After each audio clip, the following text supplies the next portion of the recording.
Okay, in this video, what I'm going to do is I'm going to take you guys through the process of using Photoshop to basically desaturate, take the colors out of of a logo. And the reason why you want to do this is when we work with the Vector Cut Magnet project, you want it to be a black and white image when you bring that image into Adobe Illustrator, and then you vectorize it and you get ready, get it cut ready and things like that for the engraver. So you can't really bring in some color images. You can bring in dark colored images, um, blues and things like that work. Greens, blacks obviously work the best. Um, but if you have lighter colors like yellows and oranges in your logo, you're probably going to need to change those colors straight to black and white or delete those out. And I'll show you what I mean here in a minute. All right. So first thing you're going to do is you're going to do a search. Once you kind of have an idea of what you want to work on your project, do a search in Google Chrome. You can do a search for a logo. I did a search for Notre Dame because I know they have that yellow in the logo, and that's why I want to show you here is how to take that out. But any logo that has a lighter color, you're going to basically do this process too. Um, if you know if I would do a search for the logo, and I would tie in black and white like you see here, because if you find a black and white logo, for example this one right here, that would work fine, and you don't need to do any editing to it. You don't need to take the colors out. You don't need to darken things.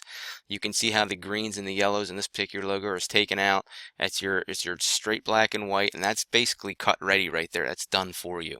So I would suggest you go ahead and do that when you're looking for a logo and you're getting ready. Now, if the logo that you're searching for only has a color design, you can't find a black and white version, well, then you're going to need to go about what I'm doing. Okay, before you select an image, the first thing is, and I did a couple things here ahead of time, when you do your search, type in your search, and you want to do a search, you're going to click on images when you do your search. And what I always do, just to make sure I have a large resolution image, I want to click right down here. It's the search tool, and where it says large, and usually I think it says any size, so it has all the different logos. But if you go to image and you do your search tools, size, go to large. You want to find an image that's at least an 800 by 800 in regards to the resolution. So let me show what I mean by that. So like right here, you can see that the resolution is 868 by 1000. You want something large. If it's too small, it's going to get very pixelated when you're working with it, and it's not going to turn out for you. So find something that's at least 800 by 800. So this, basically any of these would work. These are all, these are over, 1000 right here. So they're very, very high resolution. So make sure you're finding something at least 800 by 800 when you're searching for your images. And again, you just do that through your search tools and then image size. All right. So ideally, you want it to look something like this when we're done. But we're going to pretend that we couldn't find one that was black and white already. So we're going to work with this one here. So you want to open that up, and we're going to right click on the image. We're going to save image as, and we're going to save this as, I already did it in here, but it's a Notre Dame. I just saved it Notre Dame colored image. All right, and saved it in there. And you can save it as a JPEG. That's fine. Okay. So once we have that saved, you put it into your student drive. You're going to open up Adobe Photoshop. And I already have Photoshop open up here. It's loaded already, just to save a little bit of time. So I have Photoshop open. And what I'm going to do is I'm going to go to File, and I'm going to go to New. And with this particular assignment, I'm really setting this up for the Vector Cut Magnet assignment. I'm going to set the parameters up to that. So I'm just going to call this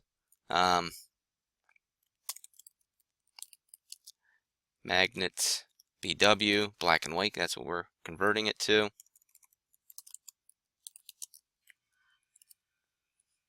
And width for this particular project, change this all to inches. Make sure it's not on pixels, or gives you these different options. Pixels and centimeters, milling points, picas. Just make sure that's on inches. And with this particular project, you're going to make this 4. The max for the width and the height is 4 by 4. If you have something different size than that, make sure you see me, because you're going to have to pay for additional materials. Under the lab card, 4 by 4 is what you need. Resolution is going to be set to 300. And color mode will be set to CMYK. Even though we're going to convert everything to a grayscale here, just to show you, I'm going to set that up as CMYK, and then I'm going to click OK. So here's my layout. If you don't have your ruler set up, all right, you can view those items. Okay, so you can go into View and click on Rulers, and I'll show you your rulers just to give you an idea. I already have mine selected, so I can kind of see the size of everything as I'm going in. A couple other items that you probably want open. If you go in the window, click on Layers, and also click on Navigator. Okay, that's going to help us zoom in and out. So what we're going to do is you're going to go to File, select Place, and locate that image that you saved off the internet. So here's my Notre Dame color. I'm just going to place that in. So there it is. All right, and we have some editing. I want to take the text out of here. I need to take the colors out, make it all black and white. So we have some work to do. All right, first thing I'm going to do though is I'm going to basically resize this image a little bit, because this is my max parameters, 4x4, and I want to make the magnet at that size. I want to max this out.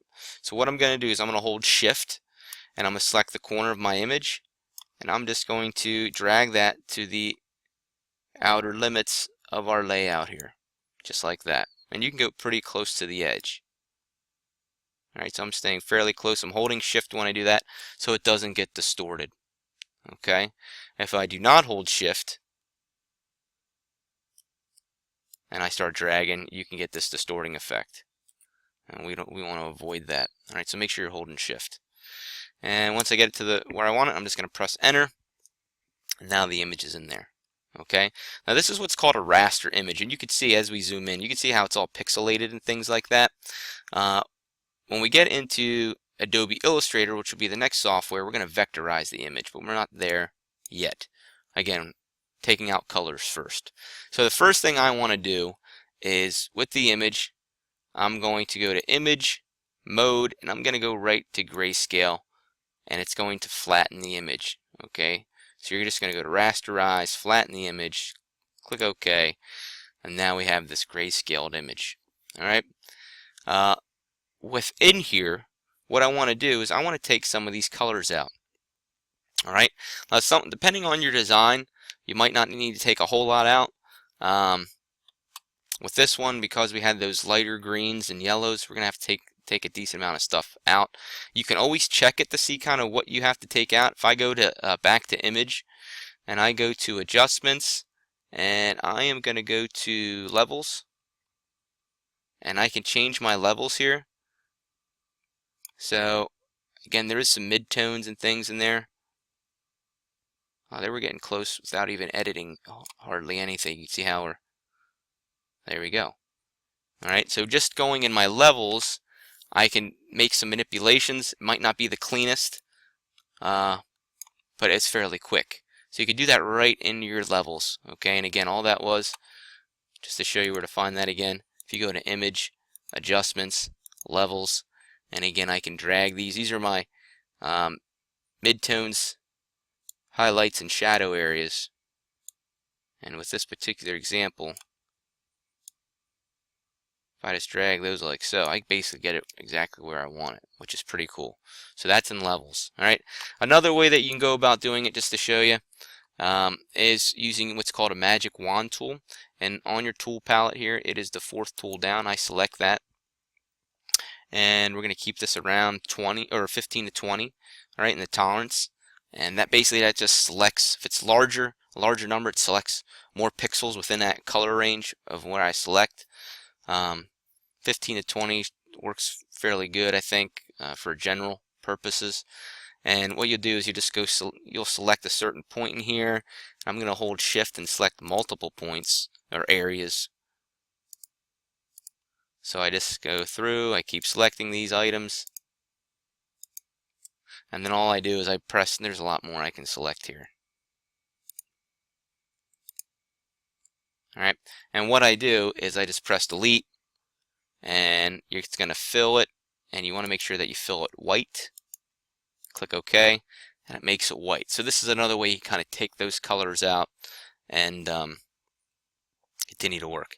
Alright, you can see how everything's still selected here. If you press Control D, that deselects it.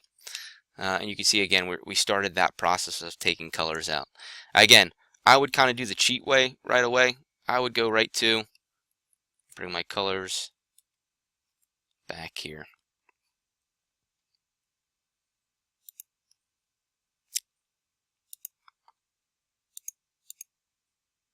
Alright, I would go back through right as I open up my design and I grayscale it, just to see if you can actually do this with your levels. Manipulate those. If you can get it black and white there, great. Save yourself a bunch of time. Right there we have a black and white image, and I think that'll work for our purposes. Alright, we'll click OK. Does it for us. I'm going to get rid of this Fighting Irish. We don't need that. I'm going to use the eraser tool. It's right in the middle of the tool palette here. So I can select that eraser tool. I'm going to make sure that the opacity is up at 100. And my brush size is right here. I'm going to change that a little larger. And I'm just going to simply erase these items down here. Take that out. Make this a little larger.